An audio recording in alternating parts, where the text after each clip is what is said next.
I am saying this from my personal experience. कभी भी अपने इन लॉज के साथ नोक झोंक, फैमिली डिस्कशंस, पॉलिटिक्स, किसी और के बारे में बात हो रही है, घर के बारे में बात हो रही है, तो आप कभी भी इन्वॉल्व नहीं होंगे, क्योंकि when we respect ourselves people respect us. It is as simple as that. अगर हम एक दूसरे के नेगेटिव बिहेवियर को देख लेते हैं, अगर मैं उनको कुछ कह देती हूँ that I should not have said, अगर वो मुझे कुछ कह देते हैं that they should not have said, then that is a ticket that crosses the line. अब उनको लगेगा कि वो कुछ भी कह सकते हैं और मुझे लगेगा कि मैं कुछ भी कह सकती हूँ। That is wrong. हम जितना डिग्निफाइड रहेंगे, आवर लाइफ विल बी उतना डिग्निफाइड।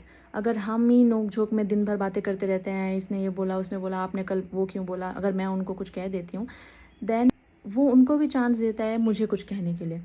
अगर मैं उनको कुछ भी ना कहूँ, अगर मैं सिर्फ अपने हस्बैंड के थ्रू कम्युनिकेट करूँ, या फिर मुझे कुछ चाहिए, मुझे कुछ कहीं जाना है, तो उनके थ्रू अगर बात होती है, तो उधर से भी बात उनके थ्रू ही होती है। And then my husband will be a mediator, कि अगर उनकी कोई बात सच में बुरी थी तो मुझे वो चेंज करके बताना, अगर मेरी बात उनको कुछ बुरी लगी तो उसको चेंज करके इन लॉज को समझाना। You get it right. And I am not talking about those families where daughter in laws are treated literally like daughters and not just for namesake.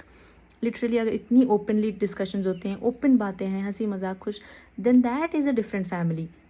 वहाँ पे आप जैसे हो वैसे रह सकते हो, अगर आप गलती भी करते हो then that should be fine. But जहाँ पे there is respect and dignity, I think that dignity and respect should be followed, and there should be a border, and the border has to be respected.